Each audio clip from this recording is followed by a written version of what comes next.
You may think this is the real semaphore arm I got here in my kitchen, but it's not. I actually built this semaphore arm myself with some scrap wood. Because it's about 30 degrees here in Geelong, I thought it'd be perfect time to make this up. I just planned to make one of these up for a while, but I didn't want to do it when it was cold because the paint would have dried. So I made when it wait for today when it's been really hot. And I was going to be moving house to live in Melbourne, so I actually was going to pull this train tail apart anyway. You just saw my old British rail lamp, tail lamp over there. I cut a bit of wood up and made myself a semaphore with my Merkins Holland red and green lens. How I used up in the old days, I believe they used kerosene because I didn't have lamps. I knew they would have used kerosene burners would be behind here. We'll get it up. But I'm going to use a lamp. No, we'll go probably behind there. Just behind there and light it up. Because when you're doing like repairing old railway equipment, it's good to use like low voltage 12 volts. Because it's safer, you can touch it when it's live, but when you use 240 volts, you can get a bit of a kick off 240 volts AC. What I've done in the past. But this not traffic light, lamp, not lamp, whatever this thing called, semaphore arm is homemade. Actually, you can see it's wood. It's still got a bit wet. I think it's a bit wet. Hang on. Yeah, it's a bit wet. That. Oh, that's fully dry. I might take it out and put it in the sun. But this is completely dry. The plan was to use spray paint to build it, but I didn't quickly spray paint. But the problem was nothing in there. I went to spray and nothing was in there, so I was using that. I got that spray paint to use for model rally things. These levers, the red ones, I've been done with spray paint.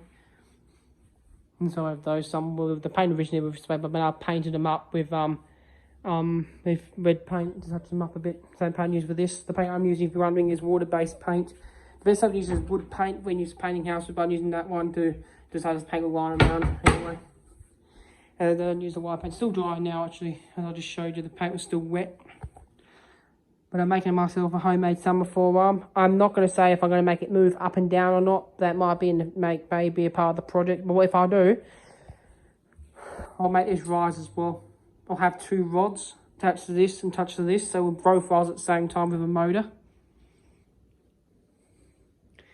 And it came out perfectly. It looks like a real semaphore arm.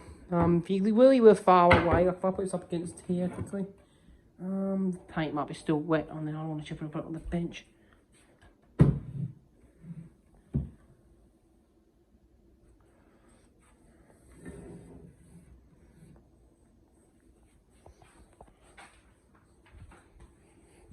Like if you were far away, you would think that's the British rail style, because British rail has just straight ends, but the ones in Australia have a round end. What I will do, that's not paint. I'm glad it wasn't. That's actually my thing. Well, it was paint for a minute, but it's not paint. What I may do to make the rods work, I'm not going to weld to this, but what I might do is weld myself a T piece. No, not a T piece. It's like a U-shaped piece, which goes attaching to that thing there. And then have a screw, what will be a bolt, same size as the hole, goes through and attaches to the wood. I do have an AC welder in my shed. I might weld some bolts, some things together for welding rods. Yeah, I'm actually getting used to just got that welder. I'm still learning how to use it properly though. Because I'm thinking of making a bit of rods to this. I'm just need some scrap metal I have lying around. And make myself some rods will move, so when I push up on the wood it'll rise this and rise that as well. But the bolt will go through here to mount to the wood and through here. But if I've got some bolts on my bench and they're big enough, all I might do is just put a bit of wood on top of this, screw the thing through the wood through this, and I'll mount to that. But that's my real semaphore piece and my homemade semaphore piece. And I don't have the, I can't tell you exactly what the wood was, but actually, if I want to know, I'll tell you how thick the wood pieces, how much the wood was. I'll tell you the measurements. So I'm not going to put it in the description because I'm actually watching fun. Never stuff I say, so I'm going to just put it out to you on the video.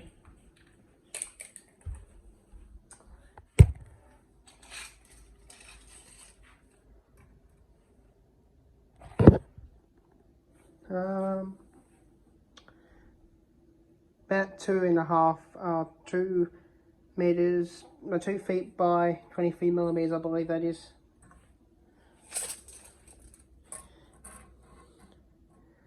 And could be about half feet, I'd say. This is on this side.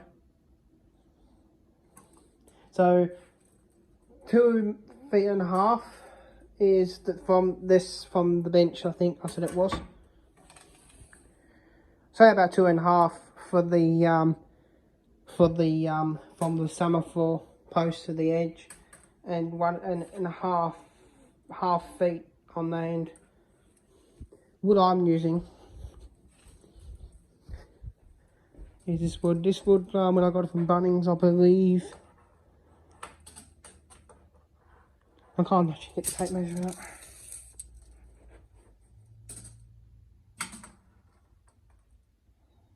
It's 4 and 10 millimeters, and about 4 feet thick. From this side to this side, and the other wood I was showing, but it's half feet this side, and this side is 2.5 feet. So when this is dry, I'll make a mount for it in the future. But that's my homemade semaphore arm. Also, I'll show you a new semaphore. This is my model railway. This one here, I got from the model railway show, Cryo one for $5.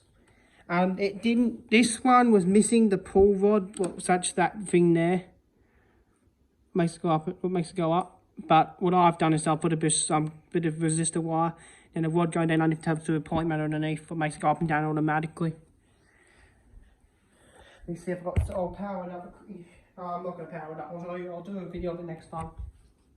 But that's my new semaphore. That's one I've mounted in the permanent table. I'm going to modify that to have it electrified. But that's the end of the video of my homemade semaphore arm.